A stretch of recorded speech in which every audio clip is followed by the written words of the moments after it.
watching Thor Love and Thunder, there was another character that stood out to me, Valkyrie. Not just Mighty Thor, you had Valkyrie, King Valkyrie. King Valkyrie, and I can tell you, you need to go watch the movie, bottom line, but you got a chance to chat to Tessa. I did, yes.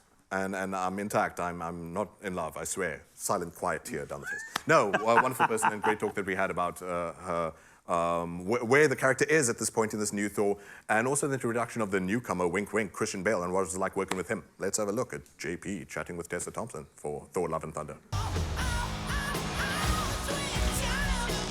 My name is JP Sebastian. I am here for Expresso from South Africa. Tessa Thompson, who plays Valkyrie. Hi. Hi. It's great to meet you, and thank you so much for sharing this time with me. I really appreciate it. It's my pleasure. Thank you for having me. Thank you. I want to say that in Thor Ragnarok, it feels like, obviously all characters are going through sort of phases of life, emotional phases, whatever you want to call it, with deep underpinnings to them. Valkyrie is sort of in a nihilistic kind of limbo. Where do we find her in Thor Love and Thunder? How has she grown, or how does she feel stuck in some ways? I think she's grown tremendously since we first met her in Ragnarok. Look, she will always, I think, be someone that lives hard, occasionally, likes to have a drink or two, has a natural grit and melancholy to her. I think that's just a part of her fundamental nature. But I think when we met her before, she was someone who was really dealing with a lot of trauma, or frankly not dealing with it. I think in mourning the loss of her sisters and a real loss of a sense of purpose.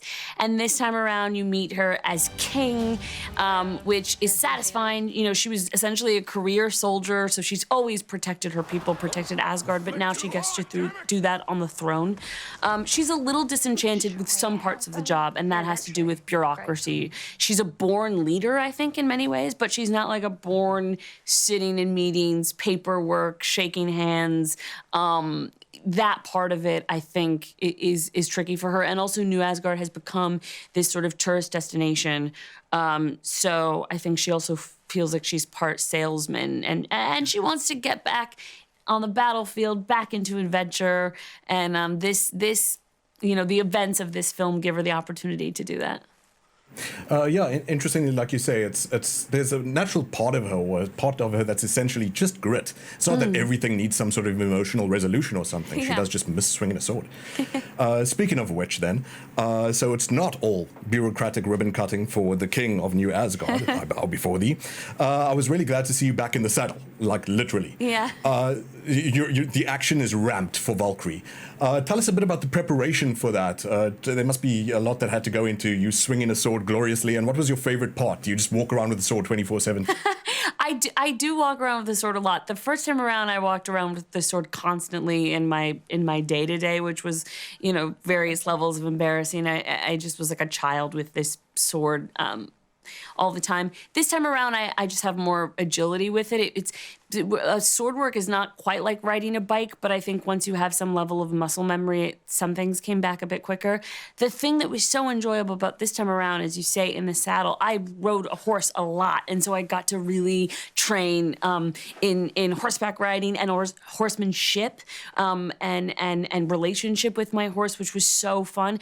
And the horse that plays the Pegasus is a horse called Shadow. It took me like weeks to be able to actually get on Shadow. I was training with horses that were slower, and that was incredible just to get better. That's one of the great pleasures, I think, of my job, at least for me, is I'm constantly getting to learn new things, and I love that, and I especially get to do that with Valkyrie. It's a really humbling and empowering process. Excellent. So much space for growth. Now that you got that skill in your back pocket, and it actually means something to you. You took that with you. Yeah. It's kind of quite special in a way. Yeah, it really was. I'm going to quickly try and squeeze just the one last thing, though, about the newcomer in the movie, and it's weird to call him that because Christian Bale is kind of a mythical actor as far as these things go. Yeah. But you cross blades with Christian Bale, and you have a really, really intense scene, quite intimate together.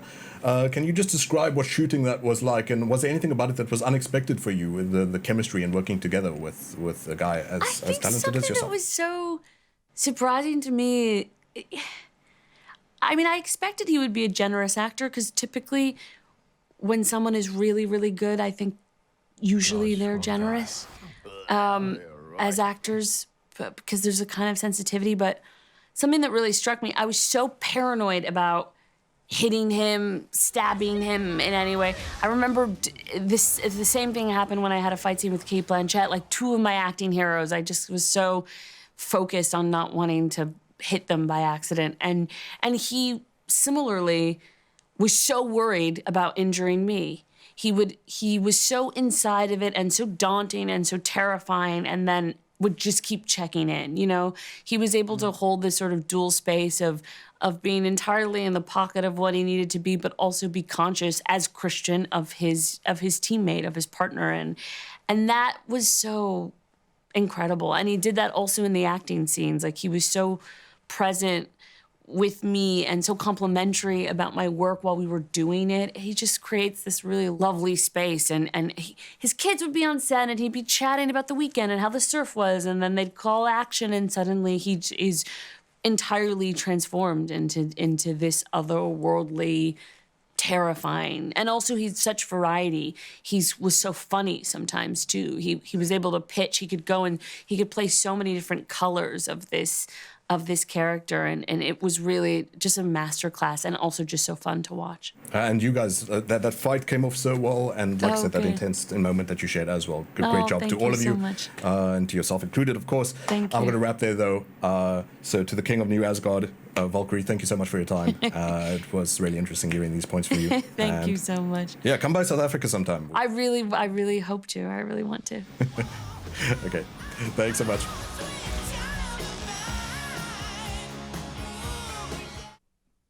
Just the way she like smiled and giggled I at you, know, JP man. Sebastian. I think she'll Like, come back. I feel like she likes you. Do you think she'll like take dual custody with us? I don't know. Maybe. We can go on a triple date, hold hands. I'd love sorry. to. So we asked you a little earlier on your Feel Good Breakfast show if you had a superhero name, superpowers, like what would you call yourself? What would those powers be? Craig is up first on our WhatsApp line, 06340888863. Craig, what's yours?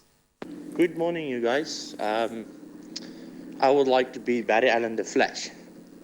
That's an awesome superpower. Travel in time and run as fast as you can, where you want, wherever you want. Run on water. That will be pretty awesome. Lovely. Fighting petrol prices. Yes, running away from the load shedding. Right, Deborah, what about you? Good morning, I'm Deborah. If I were a superhero, I would like to say I want to be just like Superwoman, because she had the ability of strength and speed, and she can speak with animals. I like. All right, Maurice, what about yours? Good morning, South Africa. Good morning, Expresso family.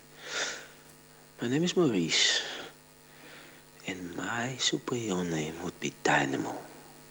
And my superpowers would be to read people's minds. Have a nice day, peeps. The mystery in that voice. But can I tell you, Maurice has got it down already in terms of the voice. I think he knew I was going to crack myself. He Yes, read my I know. mind. She got you there. That's a Dynamo is here.